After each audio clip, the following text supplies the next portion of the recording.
coughing in your ear and shit. Yeah, All right. no, man, you like doing that. Hey, man, that's like the first time I've coughed in a while. No, you usually do the right Yeah, now. I know. It's weird, dude. It's like I looked into it. It's something to do with my sinuses, man. It's like I don't even know how to fix that. Anyways, we're live, by the way, Oh, so okay. everybody gets to hear about my medical concerns. Good times. Um. Anyways, we're live. So Oh, I'm ready. whenever you've shared, Yeah. you did. Yeah. Okay. Good. Let's do it. Shut up and sit down.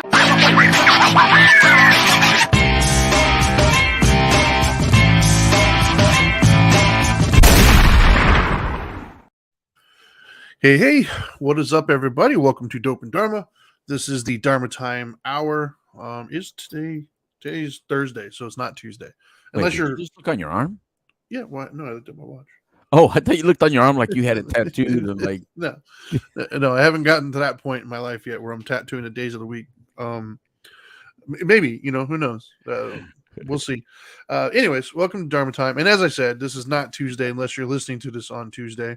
Well, Richard, I don't know if this is going to be what you think it is, but anyways, this is Dharma Time. that's awesome. Welcome, Richard.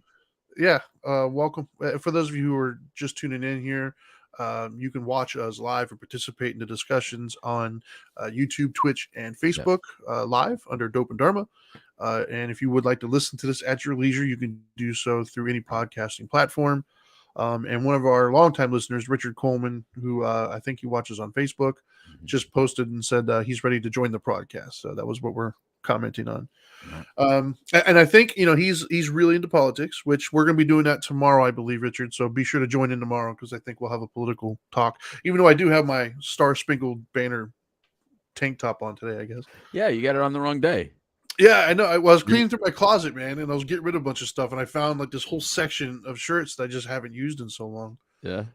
You know what it is? I guess I'm hard to buy for. So whenever my wife or my kids get me anything for birthdays or Christmas or whatever, it's always shirts, which is weird because I don't really use half of them because they never fit. That's a dad thing, bro. Yeah, it's like the go-to. I don't wear ties, so it's shirts. That's what they give me. Anyways, I digress. I think I get you shirts too. You did. You got me tank tops, and I think only one of them fit. What? Yeah, but I still have them in my closet. I keep them for sentimental reasons, I guess. They should be kept for sentimental reasons. But anyways, so Richard says I'm looking awfully Republican today. Well, I assure you, that's what I'm saying. I recommend you wear that tomorrow. Wear it tomorrow. Right? It's sad that an American flag makes you look Republican. I know, right? That's a very sad comment, actually. I agree because I'm not. That's where we're at right Democrat, now, and that's where we're at right now. But I am American, right? Yeah, but he's not wrong. He's not wrong. No, he's not wrong at all. Has a flag up, and I'm guilty of it. Yeah. If I drive through a neighborhood and I see an American flag on somebody's house, I automatically assume Republican. Wow. I don't think I should, but I do. You shouldn't, because I got 2 American flags. Yeah, one in the front, one in the back. Well, you do lean Republican in many things. Well, so do I, though. Like I don't know. I don't lean Republican. Just the Democrats are like trying to run away from it. Yeah, like it's like I went into the store, came back out, and they all left. Yeah.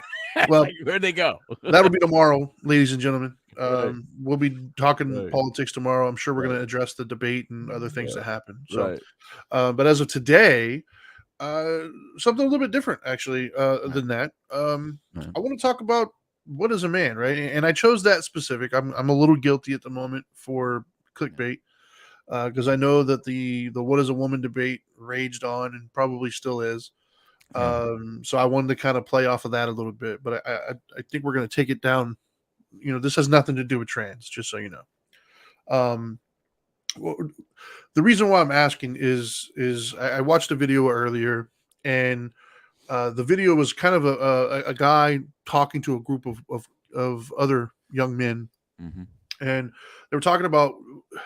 I think the initial topic to get things started was toxic masculinity, which we've discussed before, and that led into kind of just boyhood, right? Like growing up and becoming a man, and what is it, and what do people think about it, what they talk about it.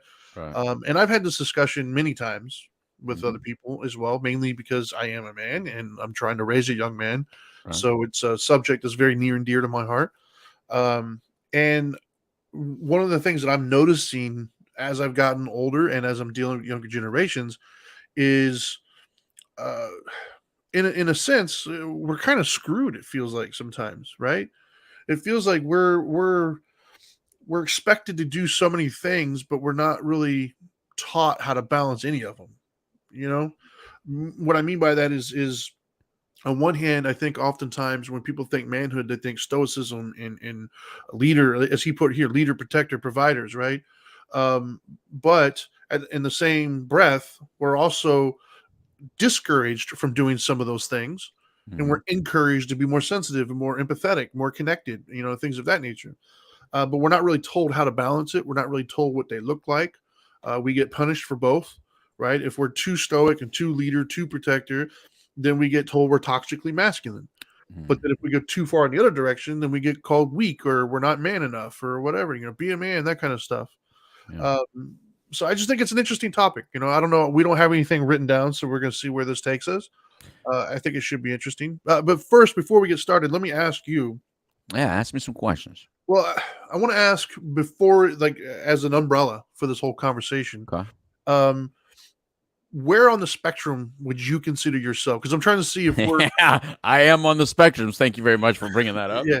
But I mean, like on one end, it's typically you have the nerdy guys or maybe the more feminine, okay. The ones that nobody would really deem as masculine. Right. And then on the other hand, you have the stereotypical masculine, which would be athletic and like maybe a ladies' man, the chads as they call them these days. Right.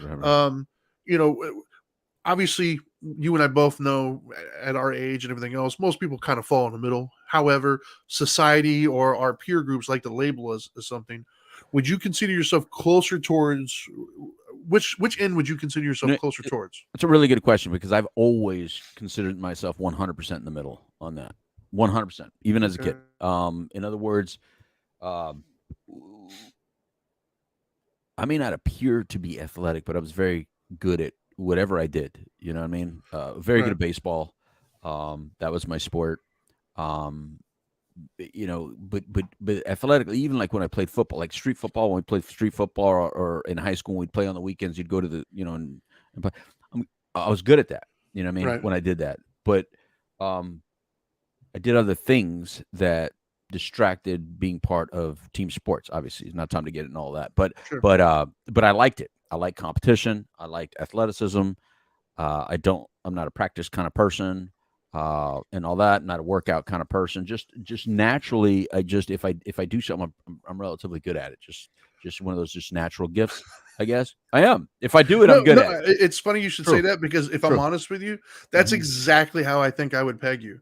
Yeah. I would peg you as close to the middle. Now, granted, I didn't know you. Right. Like I've met you, right. As an older man right. and as somebody who's already done the work of recovery. Right. Uh-huh. And what I mean by that is just recovery. You do a lot of self-reflection, brutal honesty and stuff.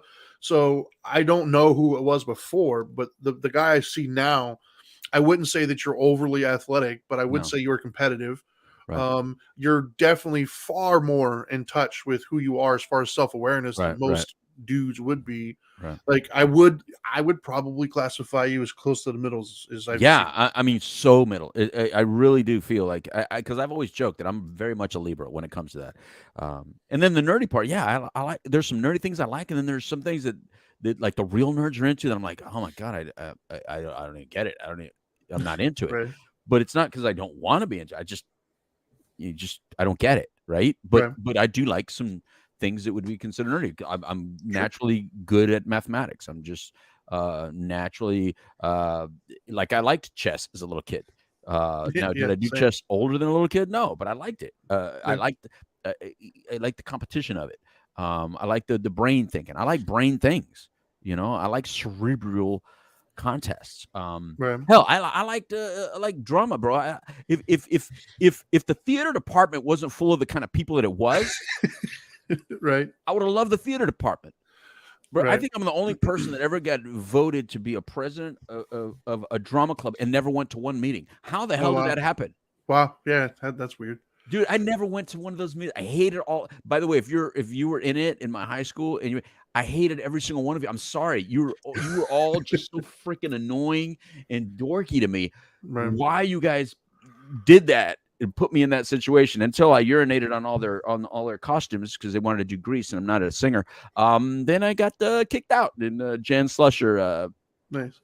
Thanks for taking my apology when I got sober, and you weren't very nice to me, and she didn't accept my apology when I went by the high school. But that's the kind of things. Like, I was into things that normally those aren't cool things to be into, but I liked it.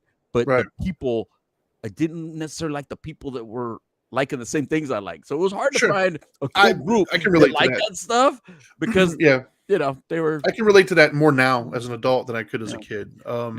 So before I get to mine, where I feel like I fall on the spectrum, I guess. Right. Richard, I see your question here, and he says, when an enemy comes to conquer a people, who do they come for? Elderly women and children, or healthy, capable men? Right. I would say, not to get too deep into the weeds on that one, I would say back in the day, like they needed the Spartans and things of that nature. But in today's world, everything's so digital. I think it doesn't really matter. Go ahead. I got an answer for you. Can I answer for you before you answer? Of what I think your answer is? Oh, yeah. Well, let me finish with Richard's comment then. I'm sorry. Richard, what I mean by that is just in a very binary black and white thinking from olden days. If you're talking about physical battle, then yes, I agree with you. But I think we're so far removed from that. I don't think there's a lot of those types of like taking over. Yet, granted, I fully know I'm saying this during a Ukraine-Russia, skirmish at the moment, but I don't think that you have to be very virile or strong or masculine to press a button and have a drone drop a bomb on somebody. Like, I think that cyber attacks and things of that nature. I think there's a lot of people in different countries who are like attacking us, for instance, and you probably wouldn't classify them as virile because they're behind a keyboard and they're destroying our infrastructure. So I think that's a multifaceted question that maybe we'll get to another day. But all right, so what's your guess? Richard, since he might know history really well. Am I wrong, Richard? This is for you. A question back to you. In the Holocaust, did they not kill the women and children first because they found them to be more useless when it came to some of the work they were having them do? Am I wrong to have that memory? Good question. Let's see what he. So while we're waiting on his, while we're waiting on his answer. So can I give you? Okay, sure. so all right. So here's how I look at you. Physically, you were given all the gifts of the Chad, right? You were given the Chad body, the Chad looks, the Chadness, right? But you got blessed with the brain of a nerd. So to me, your brain is perfect. I think you're in the middle as well. I think your brain is perfect for the nerd side, and then your body is perfect for the jock side. The more sustainable version of you is the nerd part. The nerd part is your more sustainable version, because the world doesn't want to view you as the nerd part. So I think that challenge is always going to be there for someone like you, because the world is going to typecast you. See, I'm not in a typecast situation, right? I look very average. I look very middle. So to me, I can walk around and be in middle and all I want. Sure. You, on the other hand, are visually someone that we like to typecast, or we like to make a judgment about. Knuckle dragger. Yeah, you don't appear to be as intelligent or emotionally available as you are, because that's not how we have put that in our heads, right? In our heads, we have manipulated ourselves to believe that people that look like you are not of that, which is wrong. And so what from this topic I hope we get to is that just as those of you out there that are on the natural nerdy side and feel like people that look like Trinity have judged you incorrectly and bullied you, I want you to know that we have all judged people that look like Trinity incorrectly and bullied them in a very different way. Our bullying is a very intellectual bullying, but it's still bullying. And then our bullying when we're being physical is more physical. Right, so our bullying is still bullying. Anyway, go ahead. Yeah, I mean, Richard answered the question, by the way. Yes, Richard said you are correct. If a man wasn't deemed as useful, they were executed. That's also why they were separated. The men that were useful were told they would be reunited with the families if they did the Nazis' bidding, but rarely was that the case. Yeah. So I think it's interesting that you should touch on that, right? I guess we'll go ahead and just get right into it then. Okay. So from my perspective, I would say that growing up, I wasn't going to word it that way, but I think you kind of nailed it right on the head in the sense that, yeah, I played football, whatever. I was physically kind of a bigger kid a lot of the times. I'm definitely guilty of some episodes of bullying and whatnot. But I never fit in with those people because a lot of my friends that were the jocks and stuff, they were getting like C's and D's and barely passing classes to where I was getting A's. So there was always a weird barrier between us to where I didn't, if I was, excuse me, if I was hanging out with them, there was a part of me that never intellectually really felt connected to them because they would find joy in weird things that I just didn't really relate to. But on the flip side of that, whatever, man. I hesitated to say that because I knew he was going to bring that up. Anyways, for those of you that don't know, Richard Coleman that's watching on Facebook Live is an old childhood friend or acquaintance of Trinity, so he knows Trinity when Trinity was a bully. But go ahead, Trinity. So, but on the flip side of that, the other kids who intellectually I fit in more with, that I enjoyed talking to and having kind of more intellectual discussions, they didn't accept me either because they viewed me as like one of them kind of a thing, right? Because I was able to move in between those circles. So for me, it was very hard to kind of fit in. I had a very interesting high school career in the sense that I got along with everybody, but I didn't fit in with anybody. Right. So I don't have those fond high school memories that everybody has, but it's not because I was plagued as a victim, right? So it's not like I had this terrible high school career that I just don't want to revisit. I just didn't have the really great time because I just never really felt a kinship with any of the groups. Right. I was cool with a lot of people, but I never felt truly connected to a lot of people. And so for me, that's kind of why I wanted to have this discussion, right? Because the show that I was watching, there's a couple points that made interesting, sense to me, I guess. And that is, number one, we get stuck in this weird paradigm of like, what is a man, right? Like, seems like a lot of people have opinions on that. And I don't mean in the sense of the trans debate right now of what is a woman. I mean, is a man stoic or is a man thoughtful? Is a man a leader or is he does a man have to earn his manhood? Because, right, like we always hear it's like your journey into manhood or, I'm going to take your man card, that kind of stuff. Towards oftentimes with women, they just earn it. They get it the second they turn, 16, right? You're a woman now. Like, right. And nobody says that you're going to take your woman card away from you. Like so their value is kind of inherent, whereas ours is more performance based. And I think that performance based attention hurts us a lot. Even from an early age, we learn that our value is about how we perform versus just who we are in general. Right. And then I think that's exacerbated as we get older, because then when you look around, society continues to perpetuate that. Right. And so then the other part that I thought was really funny, and we need to work into our conversation somehow, that I thought was hilarious, and it was a perfect microcosm of the issue that we have. So on this screen, right, there was I think it was like 4 or 5 young men, and there was a guy in the middle. The guy in the middle is a psychiatrist, right? But he's a really good one. Like, I really like listening to him. Right. He manages to turn a bunch of psychiatry mumbo jumbo into like real applicable kind of like easy digested stuff. And he tackles a lot of really hard subjects. But anyways, one of the guys made a comment, and showed some vulnerability. And then he was asking the rest of the guys, okay, well, so what do we do now? Like, how do we support him? What's he asking for or whatever? And there was dead silence. None of the guys had any idea how to emotionally support this guy or how to relate or how to build connection. They just were lost.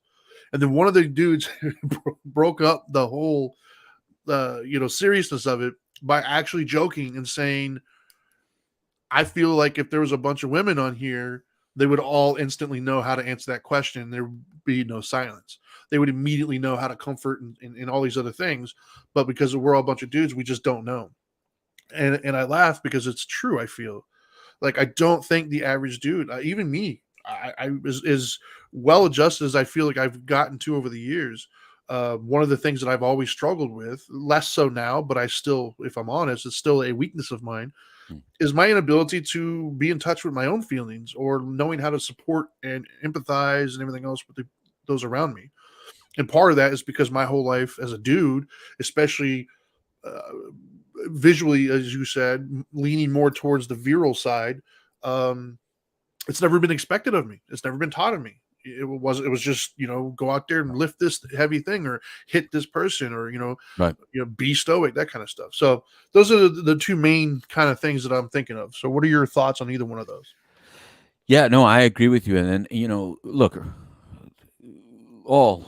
and we're going to speak from a male perspective, women that are listening or watching, because we're men. All right. Yeah. So, and women, feel free to comment, by the way. We may be wrong, but we can only speak from our perspective. And oddly, when we all speak, we kind of all were raised.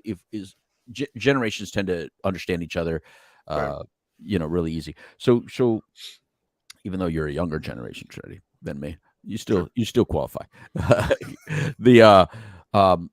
So yeah, we tend to pigeonhole each other, right? So real early on, guys, we all play together, right? The younger you find the kids, the more they all play together. Yep. And then is around 9, right? From between 9 and 11, we start separating ourselves. Those that really enjoy the competition and those that don't enjoy it as much because they lose all the time, right?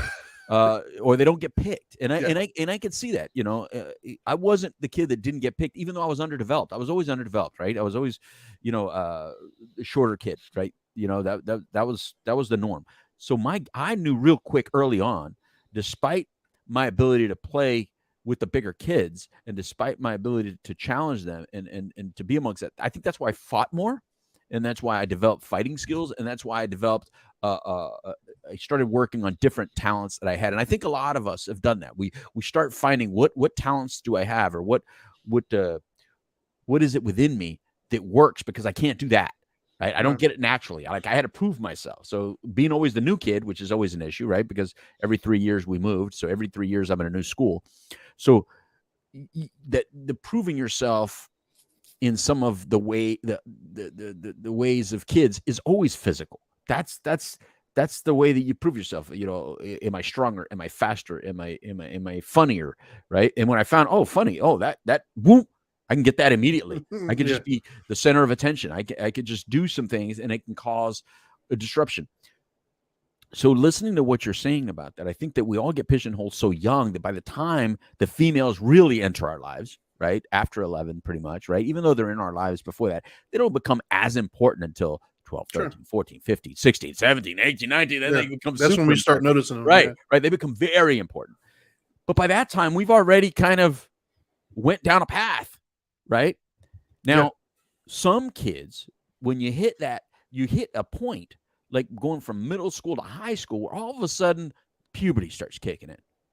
And then puberty gifts some people tremendously, right?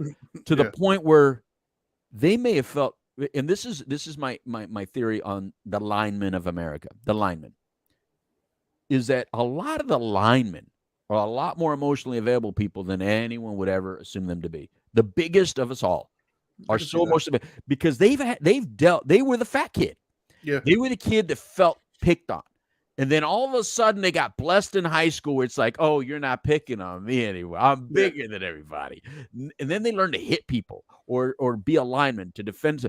And then all of a sudden things change in the head. So they appear to be a certain way and get treated like they're big, dumb creatures. No, those kids were into books. Those kids were reading. Those kids were getting straight A's. Those kids were good kids. They were just, and they were feeling not a part of. And then all of a sudden they were a part of something. And that's why those football linemen tend to be, after football, they tend to be successful after football because they actually studied. They got the degree that they actually learned in the degree. Like if they took business, they actually learned business, and they own car dealerships. They own insurance companies. They're successful men after football. The other types don't tend to have that same kind of success and lose and splurge their money and blah, blah, blah, because their attributes were based on different things. So I think we're going a little bit backwards when we look at men today and call them toxic and all that other stuff, because it's not taken into account that in the animal kingdom, we accept it. Do we not just accept the beauty of the animal kingdom? Do we not all look at the animal kingdom and go like, wow, look at the gorillas and look how they treat? What is it so wrong about the animal kingdom that we all want to reverse it or change it? When do we ever go into the animal kingdom and try to make the male of the animal kingdom less than what that animal tends to do or tends to be? We don't say that gorilla is wrong for defending the other your gorilla. wife sees the manatee mating habits. Yeah, exactly. What's wrong with that? You know, so in the animal world, we see that in some animal species, the men just simply go hunt, gather, control, fight, whatever. The woman nurtures the child, and the woman has the child. Do we not see that in some species, although the women may be naturally nurturing and taking care of the children, they're actually more vicious? They're actually more vicious. I mean, the lions, the female lion hunts. Yeah, there you go. In some animals, yeah, exactly. In some species, some different things happen. Like the praying mantis eating the head off the other. I mean, Yeah. it's like, thank you, you gave me what I wanted. Now leave. Now die. Not just leave. Die. Yeah. Right. So I get why if you're born female and look at what men have, because our life does look easier. It does look, just less complicated. It just does. But it's from generations and generations of the way we treat ourselves. We're struggling here just like you are. We're low self-esteem and vulnerable and insecure just like you are. The difference is that ours, the way it happened, there's nothing externally we can really do to it. There's nothing. Well, if you do, you'll be bullied or completely eviscerated. You just have to fall into place. You just have to fall in line. We got to pretend everything's okay, even if it's not. Yeah, there's no way to go around it. You know what I mean? Whereas women, on the other hand, have always had the more luxury. And I think that's why the 80s we saw a lot of shifting, because prior to the 80s, the women couldn't color. I mean, the guys couldn't color their hair. They couldn't have the tattoos. They couldn't have the earrings. They couldn't change the color of things. So we couldn't modify anything. You just had to accept where you're at. Yeah. Right? Whereas the women, ever since whatever, could put the ponytail up, grow hair long, grow hair short, wear this dress, wear that dress. You could change the variation a lot more. Well, now everybody can change everything, and like nobody really cares, right? So seem to be on a more even playing field in regards to being able to change. However, that doesn't change the inside. We're changing the outside, but not necessarily the inside. The inside is still going to be the inside. Let me tell you why. Because it's a bunch of adults out there trying to figure out, how do I go back and help these kids, because they may be raised with the same problems that I had. Yeah, because that's normal. Now, we can get rid of some of the stuff, right? We can get rid of the beatings, right? We can get rid of the bullying that's really bad. But is all of that bad? That's our judgment, right? Because some of that, you require some of that stuff to learn how to navigate difficult situations, to learn how to navigate difficult people, to learn how to find value in yourself rather than having to find value from other people's eyes. I have to like what I look at in the mirror more than I have to like what you see in me in the mirror. And I think when we talk about what is a man, like the way you're presenting it, I think we all as men need to learn it's okay to be a man. I think a lot of young men that I look at today, I'm having to accept them be a lot different than what I was used to. First of all, some of their dress and the way they wear it is like, wow. Like, that's just like so dorky, but like you rock it. Like, right. To me, if you wore that in my generation, like that's pretty, right. But they rock it. I think they're a lot more comfortable in their own skin than we were, which is a gift. But yet the well-balanced ones are able to still be what I would look at as a man, meaning I want to open the door for you if you allow me to. I want to pay for you if you allow me to. I want to feel like a protector if you allow me to. I want to feel like someone who can take care of you if you allow me to. But if you take away those kind of things, that is where I get into you better be with someone that's okay with that. See, so I think there's from a bigger picture standpoint, I think that something that the women really, really excelled at is something that we have not matched their excellence. I think that women have done an excellent job over the years of adopting more masculine traits into their being, right? They learned how to go into the workforce and excel, and they learned how to add aggression, competitiveness, and things of that nature very, very well into what they were already doing. We have not. Like, we have not learned how to adopt more feminine traits, right? And I say feminine, I hate that, but that's how society deems it. Because I don't think I don't think empathy is an effeminate trait, but no, I don't. I think we're very much binary in that sense of no. Are there exceptions to every rule? Of course there are, but I think that because I watch my kids, I see it. I've never taught my kids certain things that I see them doing just naturally. Right. My daughter is more naturally empathetic, more into her friends, more social, more understanding, more, connected and empathetic to those around her.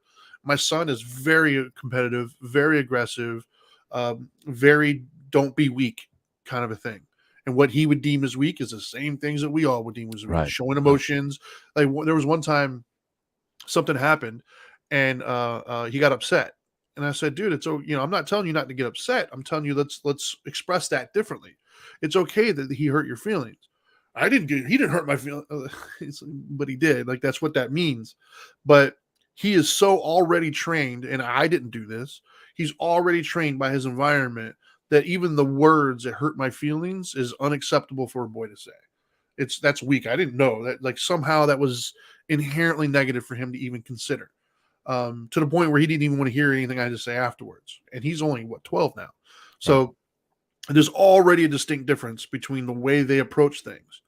But on the flip side of that, my daughter has more capacity to be aggressive when she needs to be. She has more capacity to kind of like incorporate those behaviors than he does.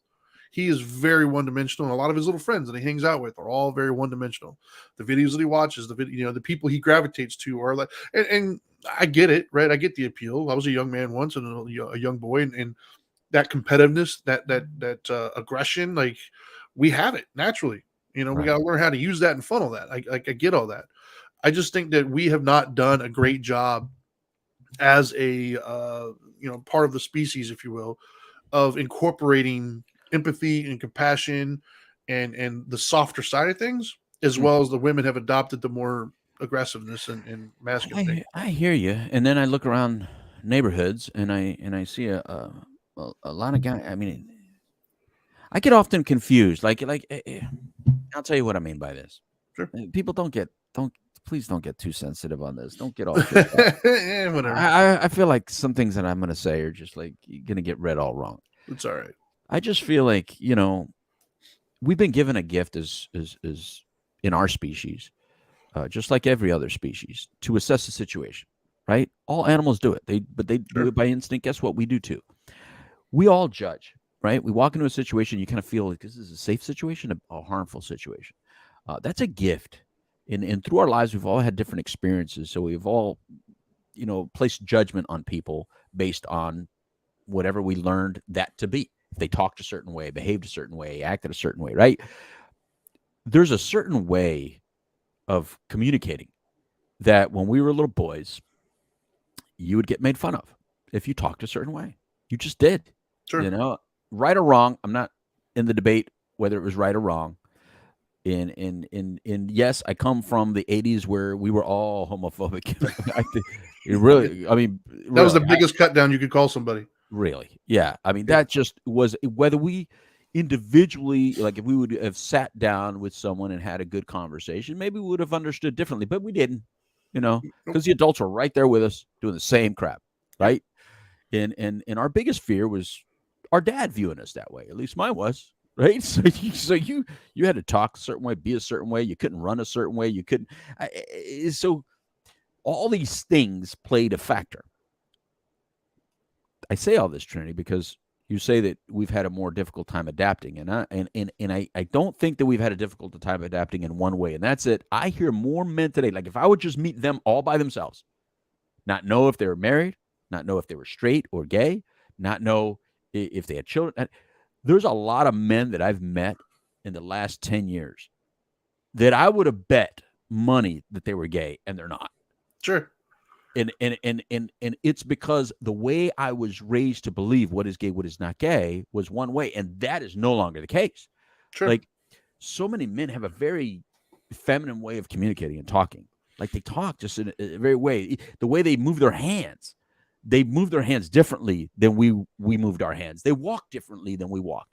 They like their clothes differently than we like. Everything is so different. It's like, man, I have aged out of being able to immediately assess something. And not that it's important, At my age, it was important. In the 80s, it was important. It's not important anymore. So don't get me wrong. It's not important anymore. However, what I'm just saying is that I see a change and adaptation that men have been able to have. Yeah, I don't that wasn't the point that I was making. Like, I'm not saying that those people aren't. You were talking inside. You were talking about the inside.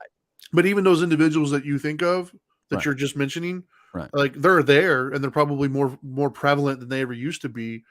Much more. The perception hasn't changed. In other words, there's still going to be people out, a large majority of the people that are going to look at them and still think that they're gay. Now, and that's what I mean. But as we age out and get away, as we're gone, maybe. I don't think that, because I don't think that the younger kids that are coming in are using the same. I don't think they're using the same parameters that we did. I don't think they're using the same scale. What makes you think they're using the same scale? I've listened to my son, and then but that's your kid. It's anecdotal, of course. Yeah, so but when I go and hear his friends talk, I mean, that's all I can base it on. But yeah, but that's not the norm. And even on maybe not 9 and 10 and 11, but like the mid to late 20s and early 30s, I watch a lot of those videos and the debates that are happening right now. I try to stay as plugged in as I can. And it's still pretty prevalent. It's still pretty, like, they're not the ideal, right? They're the exception, not the rule, kind of a thing, right? When they see those people, they're not looking up to those people. They're not, celebrities aside, right? Because status is different. When you have a ton of money, you're looked up to because of the money. Those same people, if you took away the money from them and the talent, they wouldn't give them the same praise that they currently do. Our action heroes are still typically, beating people. Like, most of our action heroes in the movies aren't thinking their way out of problems. They're fighting their way out of problems with guns. That macho kind of viralness is still very prevalent in today's society. There's professional athletes with like a Pokemon backpack, dude. Yeah, that doesn't matter. What I mean? But they're still a professional athlete. They're still praised for beating people. but they're not the same. They're doing something that we would have labeled one way, and kids that aren't labeling them that way at all. At all. That I would agree with, right? I would so agree with that to an changing. extent. It's changing. And now it's going to take a while to completely make the change that I'm talking about, but that's evolution. Like, I'm not supposed to live through the entire evolutionary process. I'm only supposed to live long enough to be annoyed by it and then die. Get off my lawn. Yeah. But on the other side of that coin, though, right? Like, I would agree with you that we're changing. I don't think we're there, but we are changing. I will agree with that. Right. But more to the point was when you mentioned it earlier, internally, we are not. And that's kind of the direction I mean, as far as we as men still see it like we're just not in touch with our emotions. And rightfully so, in the sense that I look now at my age and even my kids' age, and there really aren't a whole lot of avenues of people teaching us that. Like, we don't have those kind of, like, I don't get together with my guy. Well, I kind of do now, only because most of my guy friends are therapists. But like a lot of my other guy friends who don't have that circle, they're not sitting around talking about how they feel about stuff. They're not being introspective. They're not being emotional. Their emotional intelligence is not high at all. And then the argument that you hear, or the complaint that you typically hear from a lot of women in the dating world is, oh, he doesn't like to talk about his feelings. I never know. But like, we've just become accustomed to that, and we have not gotten good at being in touch with our feelings or expressing them, being self-aware of, hey, that hurt my feelings, blah, blah, blah. We have not adapted in that at all. We are so far behind the 8 ball on that one. Right. You know what you made me think of when you said that last sentence that you said? You made me think of when, how we say we want a woman in the streets, but a freak in a bed kind of thing. Yeah. Right. Sure. I think that's what's happening to men right now. What seems to be happening is that we're now seeing that change, where men are looking a certain way in public, right? But they're really still the same old man when it comes to privacy, like when they get in those private moments. And I hope so, at least. I hope so, for women's sake. For women's sake, right. I hope that these guys that I look at, that I go like, oh, Jesus. You know what I mean? Because I can't help myself. I'm not trying to offend anybody. I just can't help myself. I'm just like, but I hope that you women are getting exactly what you want out of that guy, because it doesn't look like it from the outside. But I hope so. And I think at the end of the day, that's what really matters, right? No matter where we evolve to, as long as both parties are still attracted to one another so that we are able to have survival of the species, that's really all that matters. Because I think that's what we keep on trying to negate.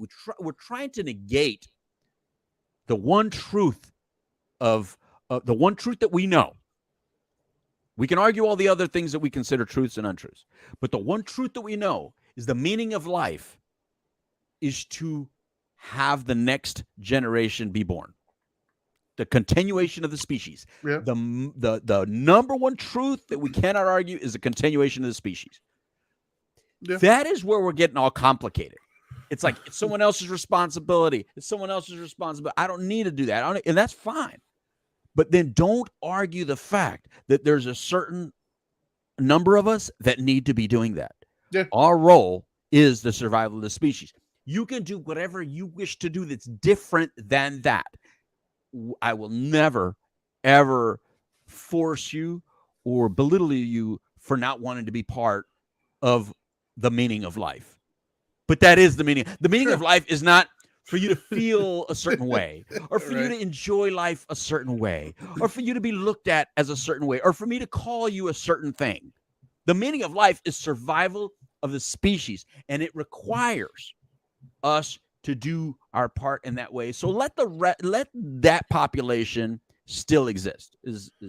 Well, so as you were talking, one of the things that kind of a question that popped in my head, and I don't know if I have an answer for this question, but just on a macro level, it almost feels as if the virile, masculine, the traditional kind of like stoic, Clint Eastwood, John Wayne, that I love Clint Eastwood. Yeah, that persona, it's almost at direct odds with the other persona that people say that they want, the more sensitive, more in touch, more empathetic, the softer side, right?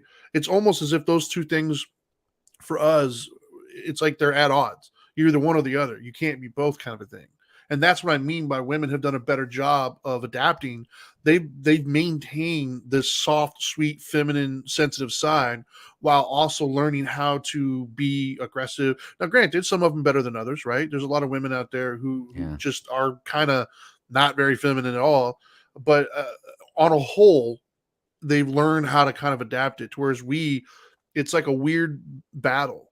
And it's almost like they're kind of it is, man. It's almost like one or the other, dude. It's not to say it's not possible, right? Because I like to think that you and I, for instance, have adapted that, but we're also, past 40. Yeah, it's weird that you say that because I think it's the opposite. I actually think the women adapted a lot. Yeah, I really think the women adapted better, and this is why. I think that's what I'm saying. The women have adapted better. We have no. I'm sorry. I think men have adapted better. I'm sorry. Oh, okay. No, I really do. I think men have adapted better because I think that we're a lot less judgmental. I see a lot less men give a damn whether someone's gay or not. I see men give a damn a lot less if someone cries or whatever. And I'll give you an example. Did you see Hard Knocks last season? Yeah, the Cardinals Hard Knocks. Yeah. So when JJ Watt retired, sure. Okay, he was crying in the workout room. He was crying when they were watching the video. Sure. And he was fine with that. Never did he apologize for it. Nobody felt. Sure. I never heard any comments based on it. That would have never happened. Yeah, but that wasn't the crying. In the generation before. If you would have cried over something that what we deemed like not as significant, we would still make fun of him. I hear you. But what I'm saying is he exhibited emotion. And that's JJ freaking Watt. Yeah.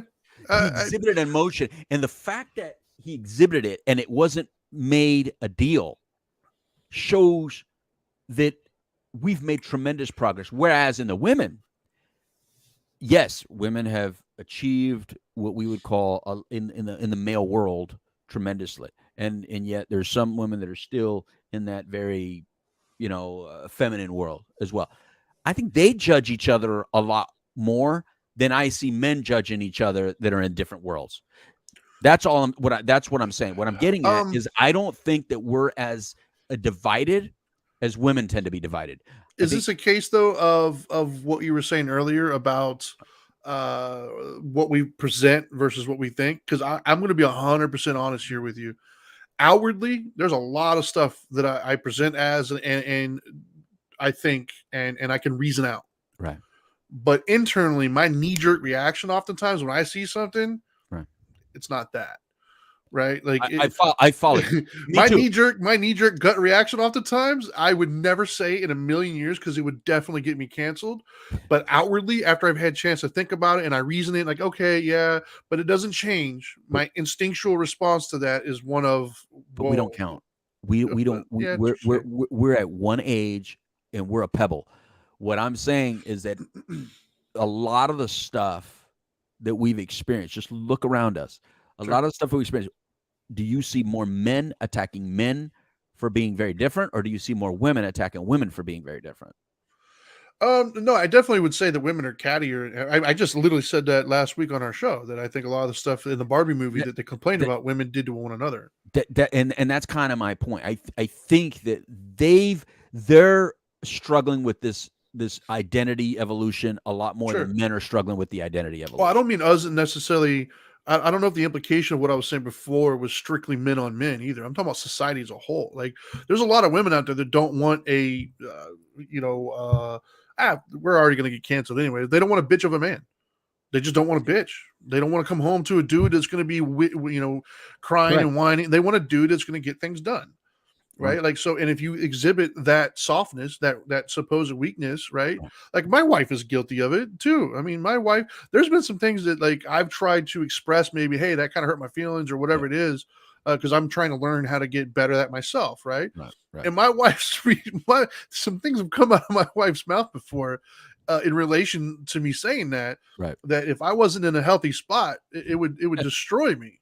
You know what I mean? I got you. Like, there's some things that she said, and I don't think she's alone in that. I think a lot of women, and they might not say it, they just don't date you. That's why we have incels, right? That's why we have people who just can't get a date. So they might not be outright saying, I don't want to date you because you're a bitch. They'll just be, no, I'm going to go with this dude, right? And the reason why is because you cried in front of her yesterday.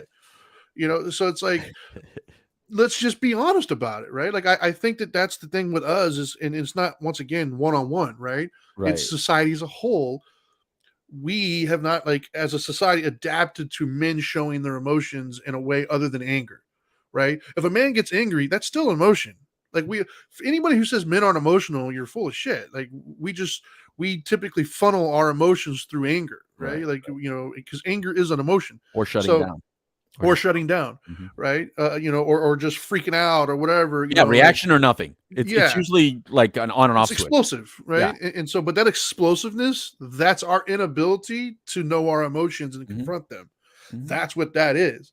And so whenever a man does that, like, women just don't know, like I remember early on, a lot of, back when I was, let's call it dating, a lot of women would come to me afterwards and say that they were confused when they first met me because they just didn't know if I was into them or not, because I wasn't like pawing all over them and making moves and things of that nature. So they have this kind of expectation of what manhood is. And when you deviate from that, somehow they feel that you're less of a man some way. And you're not, obviously, but that's what is put out there. And I think for us, that leaves us in this weird spot where, what do? Are you virile and masculine and all these other things that you've been led to believe? Or are you more, it's like a choice as opposed to a combination. And that's what I mean. Like, and I'm doing my best with my son to try to teach him. Like, I encourage my son's competitiveness and his what I would call maleness. Like, I encourage that. But at the same token, I also encourage him to empathize and see both sides and get comfortable saying that hurt my feelings, that kind of stuff, and get comfortable being aware of that type of thing. But I also feel like I'm battling an uphill battle because I see society, I see the videos you watch, and I see the kids he's interacting with, I see all these other things, and they're really pushing him towards a certain way. And I can see it in him sometimes, and he doesn't know what to do. Let's put up Richard Coleman's comment of earlier from Facebook Live, the leader, protector, provider. Yes, there you go. So here's what I think about that. This is where the arguments are. The arguments are, because you notice he starts with leader. That is a subject of argument. And I get it. I get it, because even in a business relationship, we want 51-49. We don't want equal, right? You want one person has to be the last voice. So with leadership, I think we've been able to now see that we had a misconception about women for generations that thankfully we're getting past. Women can be very great leaders, often better than men. As a matter of fact, I don't know if you watched the debates last night, but I think Nikki Haley had a great comment at one point. Said this is where, men react and then women get something done or whatever like that. Men talk and then women get it done. I like things like that. And I think that's, look, we've opened that door for them and good, because I think that women can be phenomenal leaders. So I think the leadership part that needed to be softened up and gone away anyway. And even in homes where you would think the men are the leader, like in the Latino homes, like when people go, oh, Latin men are this, you don't understand. The women really do lead the household. I would say that's true in every household, to be honest with you. Probably so, but I can only speak for Latinos, right? So the women are so good at it. They let the men look a certain way outside, but when that man comes up, man, that house is exactly the way the woman wants it, brother. You know what I mean? So the gift is being able to make it look a certain way so the man feels. Because when a man feels confident and strong, they perform better. They do better for them. All right. Absolutely. So now I'm going to skip the second word, protector, and go to the third word, provider. We also have argued that now. Why? Because we have found that many women are actually better providers than men, based on the economics. Based on economics, if let's say the man is very physical and so he's swinging a hammer all day, but the woman, she's an attorney or a physician. Well, which one is making more money? So as a provider, the guys, we're just going to have to get used to it. Yeah, your woman might make more than you. Who cares? So yeah, she might be a better provider. So you're going to have to let that one go, right? Based on the true economy. And we didn't know where economics were going to go. We didn't know what we were going to put value on more. Who would have thought that we were going to value that, like an attorney, more than we would value someone who could build your entire house from the ground up? We didn't know that, right? So now let's go to the middle one, protector. This is the last frontier. Yeah. This is where we absolutely have to feel that we have. This is the non-negotiating one. Right? Yeah. If I look, and this is very subjective. Any man that's ever dated one of my two daughters and got one of my two daughters, I said, if she gets hurt out there by someone, you better come home more messed up than her. If she comes home with a black eye, you better come home with two. Come back with your shield or on it. If she comes home scarred, you better be broken. Yeah. Never run away and let my daughter get hurt physically by anyone. Sure. Unless you're going to jump in there. That protector role, I refuse to let up on that. Maybe I'm too outdated. Maybe I'm wrong. But I'm going to die wrong as of this moment. I'll die on that hill. This is the hill I will die on. Yeah, I'll die on that hill. I'm willing to say either sex can be a leader. Either sex can be a provider. But on the protector, as men, we have to be able to have that part of it. Why? Because genetically we were given something. And this is where we're fighting these gender issues and genetic issues. This is where our fight gets really dumb. Right.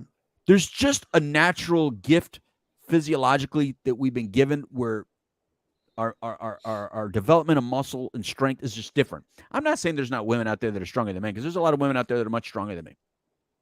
But equal to equal, like you get a strong woman and a strong man, that's when it gets that's when it goes off balance, right? You get a woman who's worked out all life, a man that's worked out our life. Serena Williams lost to like the number 700 tennis player in the world. Yeah, and there's a lot of skill involved in skill set, but I'm talking about just I'm just talking about down to the muscle level. Down to the muscle, we know what testosterone does. We know the definition of testosterone. We know what testosterone does, right? Sure. So let's not argue that part. The protector is the role that genetically, as a species, we've been given. So I don't mind these arguments that we want someone more emotionally available, or whatever. We need to be more emotionally available, but we always need to also be the protector, because we can't argue the science of nature. I allow animals to be what they are. And we're forgetting that we're animals. There's some things just instinctually that we are as animals. Boy, did you get emotional? I do. I get very emotional. I'm emotionally available. Right. But if you come in this household, I'm not going to get behind Dana and let her take the first. I'm going to move forward, and I will only allow men in this family as of now, while I'm still living, to be with my daughter regardless. Now, it's their choice who they pick, but luckily they agree with me, and they pick men that are also going to get in front and take that first bullet. And I think that's the way it's supposed to be. Well, I mean, at the Love same you too, time, Leo. we've also learned how to redefine some of those words back in the day too, like the leadership. What is a leader? Right? Because not every man in the world can be the dude telling everybody where to go either, right? Like you can't have a bunch of chiefs and no Indians, so you have to have, what is a leader, right? So there's different ways of leading. You can lead from the front, you can lead from behind, you can lead. Leadership to me is just somebody who exudes qualities that you would admire and respect. That's right. That's it. And the same thing with provider. Providing, there's different ways of providing. There's financial, of course, which I think where most people's minds go to. But to me, I think that's one of the things that gets lost in a lot of this, right? Where we start thinking about what people bring to the table. Right. And I think that one thing that gets overlooked from what I would call manhood, right? Like my definition of what is a man is the one thing there's something I bring to my family that only I bring. And that is my dependability, the rock, the person who can absorb a lot of the stuff and kind of like, hey, let's figure out how to get this done. Like the one that kind of brings it all together. And that's what we provide, right? Like, so it doesn't matter finances. It doesn't matter this, that, well, you the think other. the men bring it all together? I think that's I think women hold it together. Okay. But I think what the man provides is that stability, that security, that rock is what I mean. Right. Like even my own home, I provide that as well. That calmness, if you will, that belief. Hey, we're gonna get through this. I'll figure out a way, kind of a thing. I don't know how else to. Yeah. I don't know what word I'm trying to put to it. I'm just trying to describe it, I guess. Well, here's the one thing that we can't, we just don't have enough science to back it up because we don't, you and I, we're going to have to go off subjective material, right? That's all we got. Yeah, and the reason is because there's no paternal culture of just paternal culture, right? The paternal culture we're measuring the maternal culture with has the mom included. Right. Sure. So we're able to look at certain segments of our society that are maternally cultured, meaning there's no men in there. There's no men present. And we can look at what tends to happen in families where there's no male present. It crumbles. We can look at a lot of families where there's both parents present, but there's not a lot that we can really go to. The number's too small of where there's only the male present, right? We don't have a lot of numbers in that. There's not a whole culture out there. No. There's not a whole neighborhood out there where like, wow, there's only 5 women here and everybody's a man. But the number one predictor of prison, like all these terrible things is if there was a father or not. Right. That is the number one predictor. And again, listen, people, we all have our own personal story, right? So like you can't come out and say, yeah, well, my mom was a single mom. There was no man present. And this is how I developed. That's you. I'm talking as a culture. Like again, we're talking larger numbers. In larger numbers, unfortunately, as sad as it may sound, people tend to do better when they're both involved. Sure. But we don't have them where just the man's involved. We don't have large numbers of that. We have large numbers of just women involved. We have large numbers of both involved, and we have very little numbers of just men involved. So we don't really have an equal thing to be able to measure. However, correct. I would venture to say that it's unfortunate that when we have a household, only one is involved. And right now we have more, like I said, more that it's women. It's unfortunate of what that woman has to be to try to make up for it. And talk to any woman who's raised a kid, and she tries to make up for both sides. Sure. She just does. I think that men would have been able to do the same thing. You would see a lot of it because I know men like you that when you're playing your role, you try to make up for both sides. You try to be, what's up, baby? What's wrong, baby? You try to do their hair. You try to comb their hair. Now, I'm terrible at it, but I try. Right. Yeah, I did it too. I was soft at it with my wife. My wife I still can't braid for shit, man. No, I can't. Yeah. But so I guess what I'm saying is that I realize that a lot of you wanted the cowboy to go away. I personally like the cowboy, but the cowboy's got to listen. The cowboy's got to be a little softer than he used to be. And here's the proof in the pudding. You look at old Clint Eastwood movies, it's all Yeah, I know where you're going with this. And then you see Bridges in Madison County. Yeah.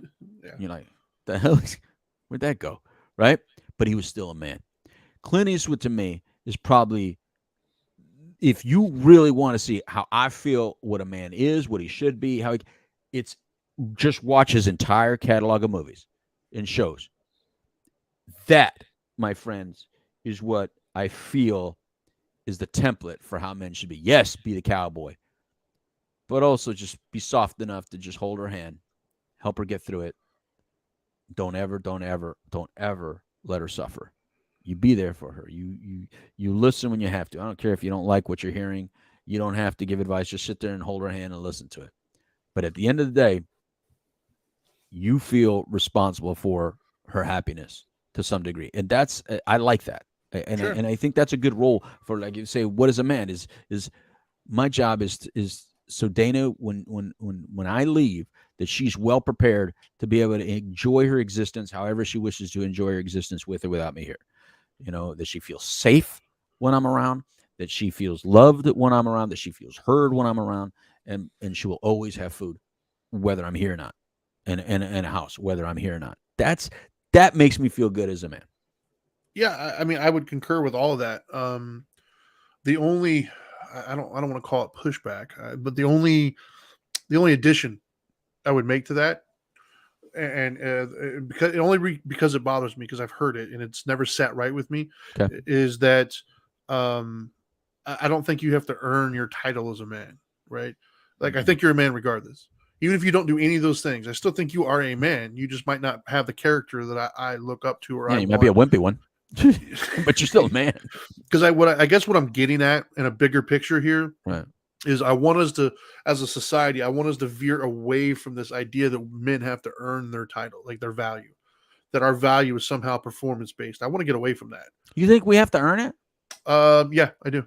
Can you say it all the time. Yeah, can you explain how that, like, what is the measure tool there? Like, what is the tool that we're using to measure that?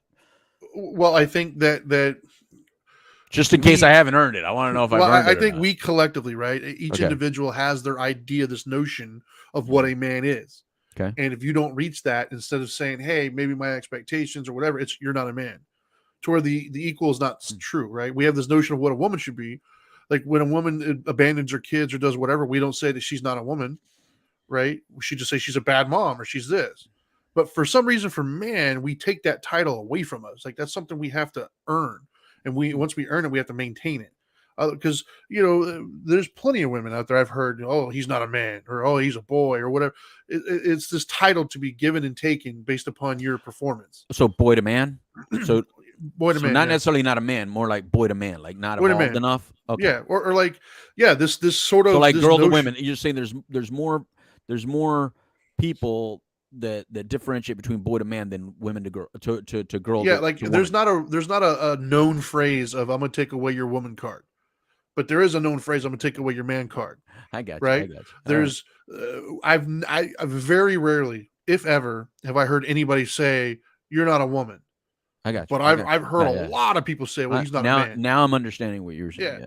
Yeah. And so what that does to our psyche is, like, our manhood now is fragile, right? It can be taken away from us at any moment.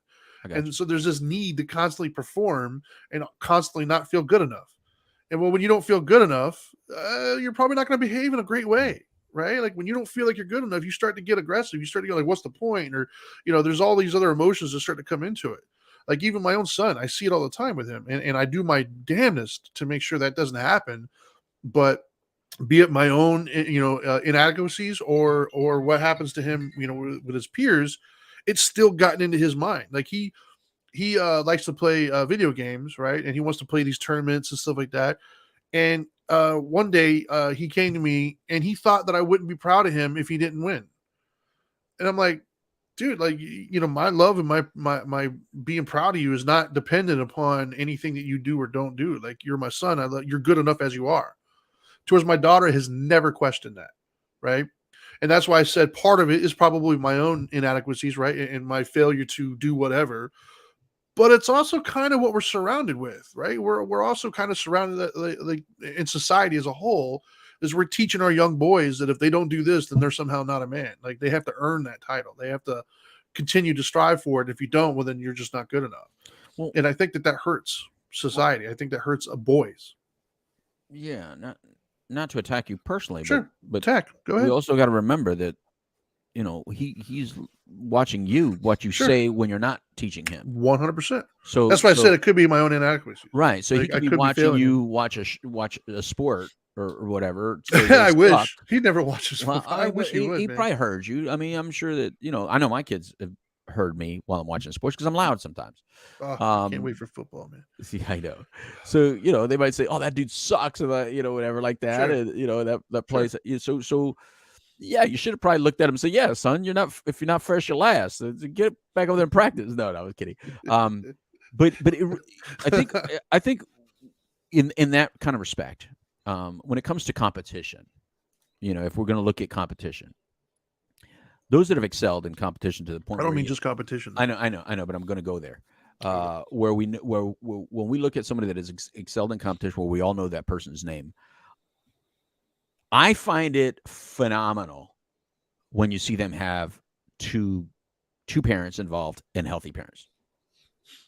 It's like, sure. Wow, that's pretty cool, because to be that motivated, to be that kind of an athlete, a lot of times we find those that have come from some sort of suffrage or some sort of problem or some sort of, a parent that just was on them. You're gonna practice. You're gonna practice. You're gonna practice. Like, we find a lot of that, right? You see the those that have excelled tremendously have that kind of parent.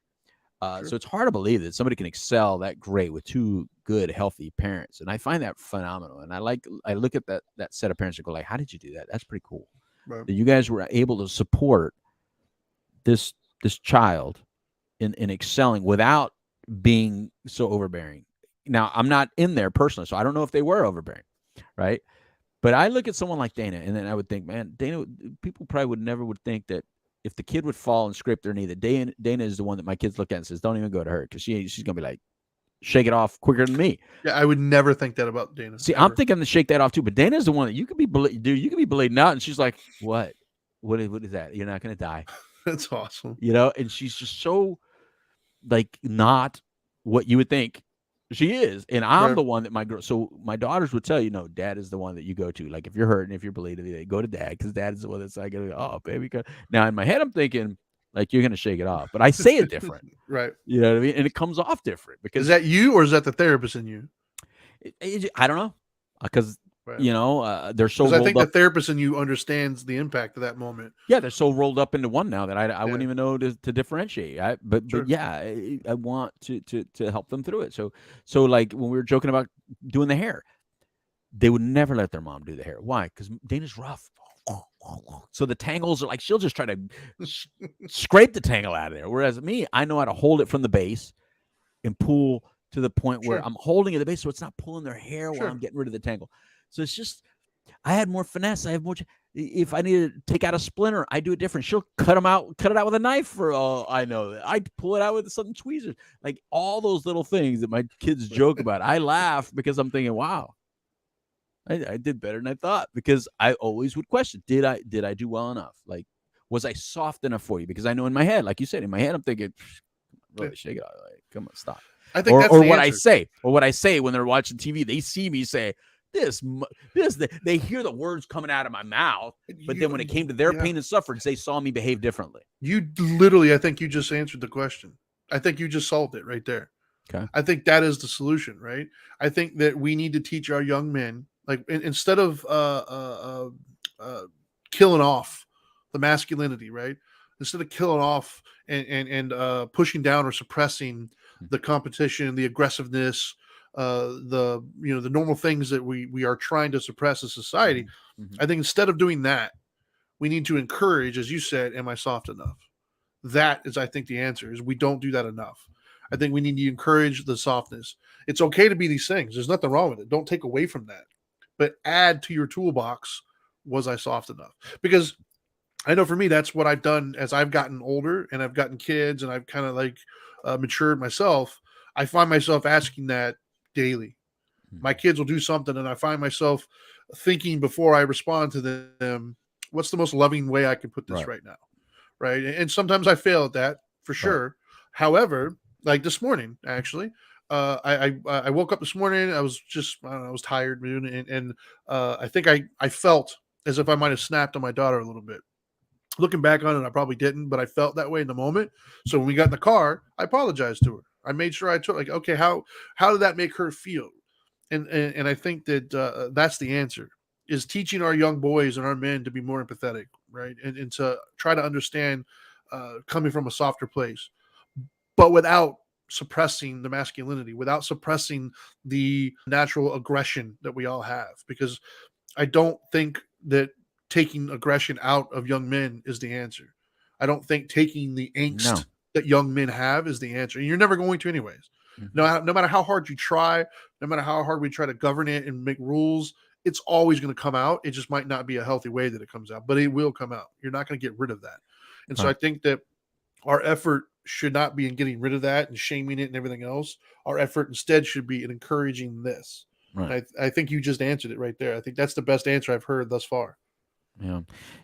Yeah, it's just like in the woman's side, I guess, you don't want to take the nurturing out of a woman, no matter how successful and they become, no matter how hard they may become. That's one of the things I love most about women. Yeah, is the nurturing. And look, men will say that. Men, if a man struggles at all, is when you have a woman that's not nurturing, not wanting to touch you, hold you, hug you. Yeah. We need that. We want that. At the end of the day, I don't care how tough the guy is, he wants a nurturing woman. Yeah. Right. And that's we haven't gotten there, by the way. Right. Just that's another example. That's another show. That's the What is a Woman. Well, what I mean by that, yeah, what I mean by that is we haven't gotten there in the sense that my wife can go and like get love and attention and even physical affection from her girlfriends, and it's totally cool. A bunch of us dudes aren't sitting around hugging each other, right? We will sometimes if we greet, especially when we get older, we're more comfortable in that, but we're not over here like rubbing and caressing each other and like massaging each other and just, we're not doing those things because that's still unacceptable, right? So like in my life, I've told my wife this before. I was like, look, man, if you and I aren't like physically interacting with one another, I can go like weeks without a physical attention from another human being.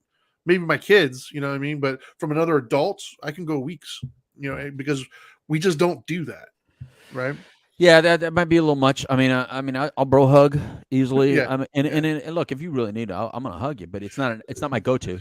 The AA people were the ones that freaked me out. That's why I brought it up. Just so that's why I became a hugger. Yeah. Yeah. Like I'm not that dude. I'm not affectionate with my guy friends. I am. Yeah.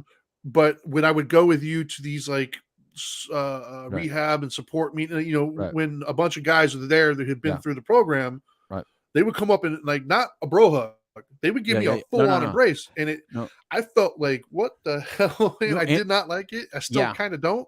Yeah, I'll participate because I'm not trying to be rude and disrespectful, but I'm not thinking, oh, this is no. I'm thinking, okay, bro. Thanks. I think you're one of my only guy friends that I don't do it with because you just I could just feel it that you don't like it, like but I see where you got it from because when I hug your mom's like, don't hug me, Lloyd. You know what I mean? Like so you guys just aren't huggers. So and you let us know that. So I am to my wife and kids. Right. But yeah, I hug. My freakiness is what, like, I hug and then like if I try to let go and the person's like more. Well, there's some guys that are like really like affectionate. They're showing you, I'm not just hugging you as a sign of like, how are you doing? We're bonding, and I'm like, yeah, I'm not there yet. I'm not there yet. Either. I'm not there. Well, men as a species, I'll do it with you because I'm not going to be offensive, but I'm like, all right, that was a little. Here's an example, right? And I sent this to you. I'm gonna try to be as vague as I can, so I don't upset anybody. But a few weeks ago, I sent you something as a joke, and the reason why it was a joke is because we're guys. Okay. There was a cuddle party, right? Somebody was promoting a cuddle party, and there was a lot of men in the picture with women, and it showed men cuddling with men, things of that nature, and I think that on average, guys typically would look at that and be like, nah, I'm good. I'm not really interested in cuddling with another dude. I'm not there yet, right? So whereas women have no problem just cuddling with their friend or just hanging out and stuff. I see it here at the house all the time, right? Like back with Skylar and Destiny would cuddle all the time, laying on the couch. It was totally fine. They would just hang out and just whatever. But Trinity, my son, is not cuddling with his guy friend or boyfriends when they come over here. Like they're not. Right.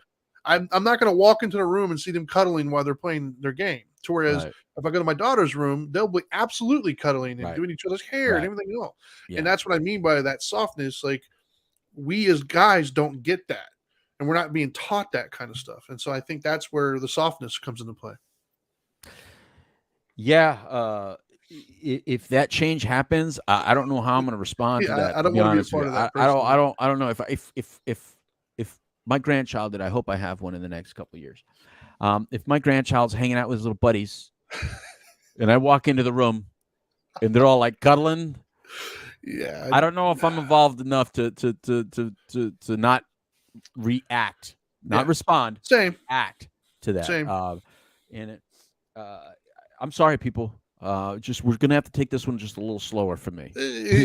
I'm not ready yet either. I'm not ready. For that. But I think that's. I think that if that's where we're going, if we're going there. That's gonna be a tough one for me. No, I would agree, but I think that shows our limitations, though, right? Like, that's what I mean. Is that's the physical act. I'm talking about the mentality of being comfortable, being vulnerable, right, and showing that I need affection and I need these things. We don't really exude that, and the most screwed up part about it is we kind of need that more than anything else out there. You know what I mean? I think we got real close to it in the 70s. The free love thing. The kids that were in the 70s, they got as close to it as kids. I think that's the only generation that ever, as men, did things and not consider themselves gay. Right. I think that free love generation, that they did things in front of each other and with each other in close proximity and skin to skin than any other generation did. I think we nixed that in the 80s. We're like, oh, we're getting away from that. Then the 90s kids. The 90s kids came back to it with ecstasy. Ecstasy helped them kind of get back into it a little bit, and then now we're just labeling ourselves and just going a whole different way. Yeah. But I'm from that 80s generation. They're like, oh no, like because we saw what the 70s kids were doing, and like as much as we like what they were doing, like nah, we're good with that. We're good. Like it was just a little awkward, but those 70s kids, man, they're very different. Well, like I said, at the end of the day, I'm sorry, Leo. Your generation was just a little bit, you know. At the end of the day, that's what we need, though. Yeah, I don't know what Mick Jagger and David Bowie did with each other. Yeah, I don't care. I don't care. But we can look at every rock star in the 70s, and they all did whatever. Every single one of them, to me, behaved in a gay manner at some point, and that's fine. I don't care. Here's a funny. So one example, and then another one, a funny example of to prove my point, right? Like what I need from my wife isn't for her to come home with, I don't know, a new toy or something, right? Like what I need is like for her to give me a hug, right? Like make me feel like I'm loved. Yeah. Right. That's what I need from my wife, right? More than anything else. I don't need all these other accolades. I don't need stuff. I need that. I need that affection. But we as men don't know how to ask for that. Well, and then the other problem is when we get it, we make fun of him. And there's a guy who is the epitome of sports. Right. Many people call him the greatest to ever play the game. Very masculine, right? Like in locker rooms, bro this, bro that, married a very beautiful woman, had children with her and everything else. And yet there was some videos going around of him and his father kissing on the lips. And all everybody do is want to make fun of him and trash him for it. And yet he's still a masculine man's man. I'm talking about Tom Brady here, by the way. A couple of pictures, and now is that something I would? And I'm guilty of it too, because when I saw it, I was like, But yet, if it was his mom, nobody would care. And so that's what I mean. Is there's this weird. Nobody would. Yeah, I would care. I don't like it. Not as much.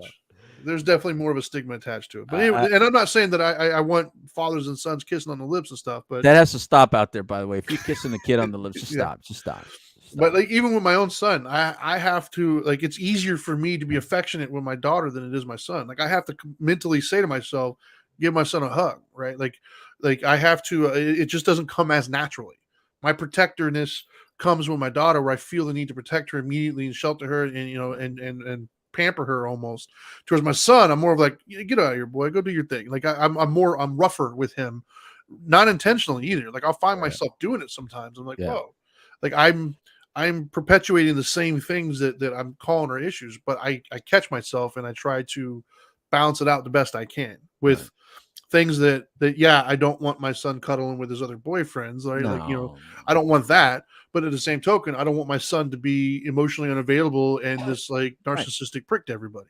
So I'm trying to find the middle ground. But that's why I said that, you know, when you were saying that women have adapted more, I think guys have adapted more, because I think that we can find a lot better balance in that than the polarities that I see women at. And unfortunately, the pendulum on with females is very broad. You know, and I don't see ours as broad. And I'll tell you why. I think I think it's very easy for a very masculine guy to have a very feminine friend and them accept each other for who they are. You know I think it's cute, man. The guys that are really, really ultra feminine and all, like, I think it's funny. I think it's cute. I have no problem being friends with them. Yeah, You know, they like joking with me. I'll joke back with them. I mean, we know each other's boundaries, but I think it's funny, right? Like, because they're just so different. Like the way they express themselves, the things that come out of their mouth is just so funny.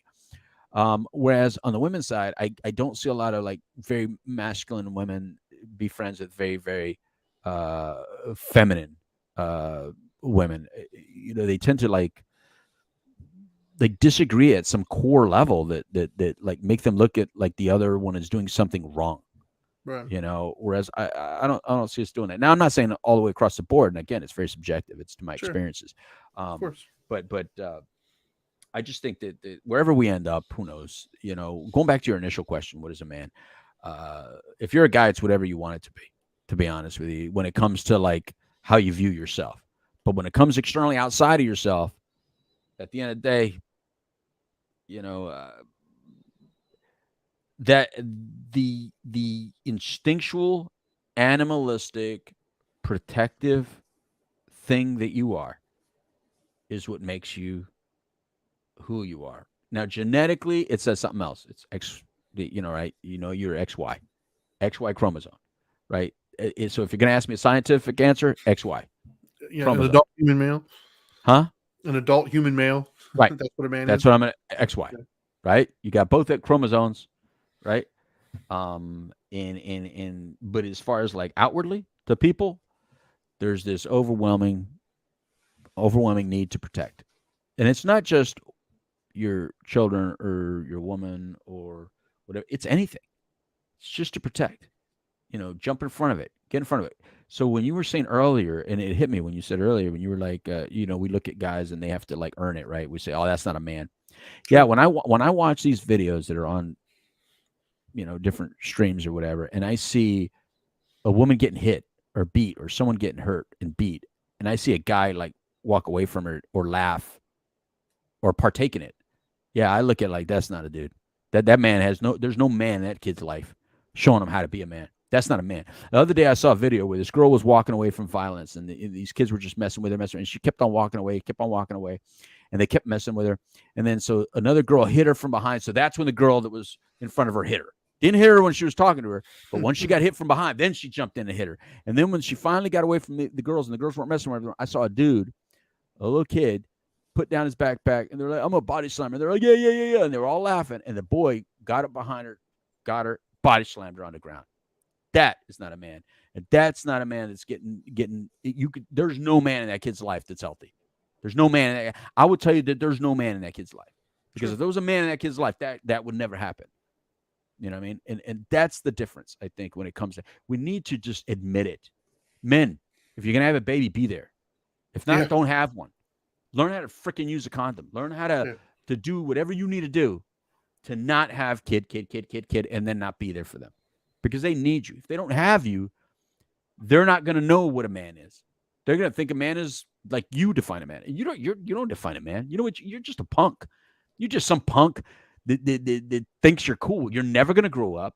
You're never going to be a real man. A woman may want to have sex with you, but she doesn't really look at you like you're ever going to protect her and be around, because you're not. You're just a little boy. You're just a little boy who's getting old. And that's who I feel like is worthless. You're freaking worthless. And I would gladly tell any man out there that's having babies with a lot of kids, thinking they're a man, that you're an absolute punk, worthless little bitch. Period. God. That's not very Dharma time. Period. Yeah, I don't know if I would quite. A real man stays, raises, functions as a father, functions as a husband, and functions as a person that handles his responsibility. And if we need to adapt like water and be different because now there's children involved and a woman involved, then that's exactly what we do. That's a man. Okay. My opinion. Yeah, I mean, like my father was a piece of shit, right? But he's still a man. He's just a bad person. You know what I mean? Like I think that. But he didn't have kids just to have them and then go. No, he had mental health issues that are that's debatable. But well, I mean, from what I know, from what you've said and what we've seen, right? Sure, that's it. But I'm not. But I'm not saying he's not. Hasn't played bitch in his life either. But I'm talking about the guys that do it on purpose. Right. And we know who they are because they brag about it. Yeah, they're just terrible human beings. Guys out there that just have a bunch of kids all over the place and they like it. They think it's cool. Yeah, no, they're terrible people. But I think that so if I'm going to answer what is a man, like I don't think that's a simple answer, right? Like I think instinctually I agree with a lot of things that you said, right? Mm-hmm. I the things that it's a very subjective thing. I think the thing that's not subjective is adult human male, right? Like I think that's not subjective. Now, what is a man? I think is adult human male. But what is a man that I would hold up above the rest, right? What is one I think that you should try to obtain? That I think is a little bit different, right? And that's where the subjectiveness comes in. In other words, if somebody is a poor excuse for a man, they're still a man. They're just terrible example of one. What I would think to be a good example, the things that we should strive for is pretty much everything that you were just talking about, right? Like the things that Richard was alluding to earlier, finding a way to lead. Leading doesn't necessarily mean that you're the one that makes all the rules for the house, but you find ways to lead. Like, I lead in my house, not necessarily through giving directives and orders and stuff. I lead by my behavior, how I conduct myself. That's how I lead. I'm showing what I expect by the way I conduct myself and by the way I carry myself. So I'm leading the house in that sense, providing. Sometimes I provide money, sometimes I provide love, support, compassion. Sometimes I provide nobility, lessons to be taught. Whatever's needed in the situation, that's what I'm providing. And then the protector, I'm protecting my wife, my kids, my family, but not necessarily just in physical violence, right? Because I haven't had to physically hit anybody in a long time. So the way I'm protecting my kids is sometimes I protect them from making bad decisions. Mm-hmm. I protect them from internalizing things that they shouldn't internalize. I protect them from me, right? If I'm feeling especially aggressive that day, it's my job to protect them from me, not to take that aggression out on them, not to be upset and take it out on them. I protect them from one another. Right. If my son says something inappropriate to my daughter, I step in.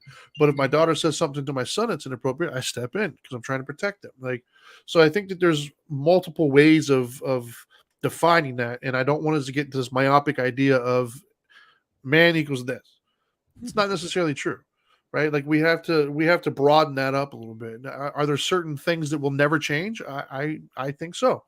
But I think there's some room for fluidity there is what I guess I'm getting at. Well, I think is just like with, anything else, one thing is what is a man noun? What is a man adjective? Yeah. There's an adjective noun, and there's an adjective man, and there's a noun man, right? So that's the difference. I mean, if we want to change how we use the adjective, then that's fine. That's where the subjectivity can come into play, how it's used as an adjective. But when it's used as a noun, it's XY. It's there's no argument there. And so like if we would do the flip show and what is a woman, there's the noun woman, and that's X's, right? And then there's the what is a woman adjective. Well, then you're allowed to be different on the adjectives, Sure. Just like we use different adjectives of people's names, like he deboed him, like Debo. Like we use the word Debo as an adjective. We all immediately know what that means. We know what that means, so Debo is an adjective. So those are the kinds of things that I think that we need to understand that the dictionary is filled with one word that can have different meanings based on whether it's a noun, adjective, adverb, whatever. And so that is where all the arguments are for some reason. We're all arguing the adjectives while somebody's like, this person's arguing the adjective, this person's arguing the noun, and then they're not meeting together because they want to argue. They simply just want to argue, and that's quite all right. But I think the middle, those of us in the middle, we understand that this one's using it as an adjective, that one's using it as a noun. Nobody really thinks that. We all know, but we play along out of respect, and that's the deal. I choose to play along out of respect when I choose to, and I choose to go. If don't you put me on a test? If you put me on a test, I'm gonna answer it exactly the way I just answered it. Here's the noun. Here's the adjective. But out of respect, I really don't give a damn. That's the respectful part. The only thing I would add to that before we start wrapping up here is in everything that we've been talking about today too, like that's another reason why, and we've already covered this on a previous show, and that is that's why I don't really agree with this idea of toxic masculinity, right? Like, I think that there's masculine traits that we have, but there's good and bad people, man. Like I think there's toxic people and there's toxic behaviors, and I don't think they're innately feminine or innately masculine. Like I think we need to kind of veer away from that, because what we don't understand that we're doing is we're confusing an entire generation of boys and girls coming up, not being clear in what we're talking about, and it's confusing them, and we're not answering the questions. We're just hoping that they're going to figure it out. Well, newsflash, they're not. Right. Yeah. You're not a bad person because you had blue in the room or pink in the room. Exactly. You know what I mean? Like that's the stupid arguments that adults get into. You're not taking the kids into account. You need a therapist, and you need to go deal with whatever's making you feel that way. If you're having those kinds of feelings and emotions based on your own personal childhood, you need to go deal with that. That's very subjective. That's very you. You don't need to pass that pain on to the next generations. It's not meant to be offensive, and it should never be offensive. Anyway, I know. You got any final thoughts, Ben, on what is a man or anything we talked about? I think you're a man, Trinity. Thank you. I think you're a good man. I think I am as well. I think you're also a good man. I try to do my best to surround myself with good men. Well, there you go. Next time I see you, we'll hug. Okay. But I want you to wear that tank top again for tomorrow's show. Yeah, I'll have to wash it, I guess. But really, to be on this kind of show, really for an hour, you can't take it off now and then wear a different show the rest of the day and then just put it back on tomorrow. I guess there's nothing physically stopping me from doing that. No, exactly. It's not like you're going to go work on the car, Trinity. It's not like you're going to go do man things. Well, I am going to go out and pick up people and stuff. And it is dude, it's like 100-something degrees, man. Anyways, right. I digress. So wrap it up. Yeah, my final thoughts on this matter are, what is a man? As he pointed out, I'm not talking about the trans argument here. I'm just talking about what is a man in the sense of how we behave, what our traits are, what's masculine, that kind of stuff.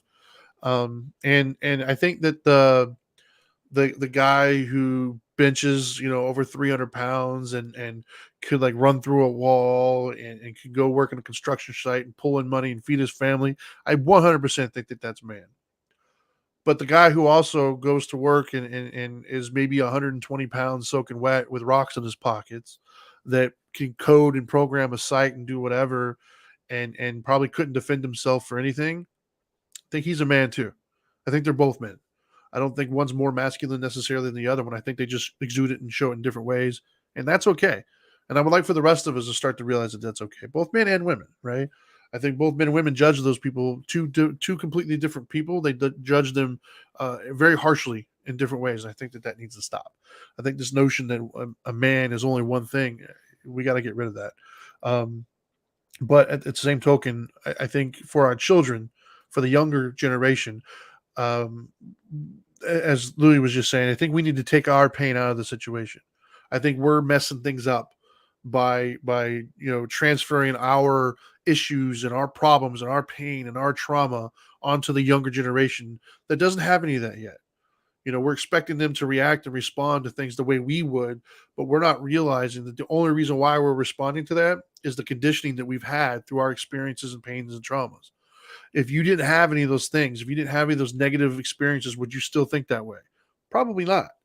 And so give your kids that same kind of chance. Allow them to be who they're going to be and accept them for who they are, and teach them that there's nothing wrong with them because they think and feel a certain way.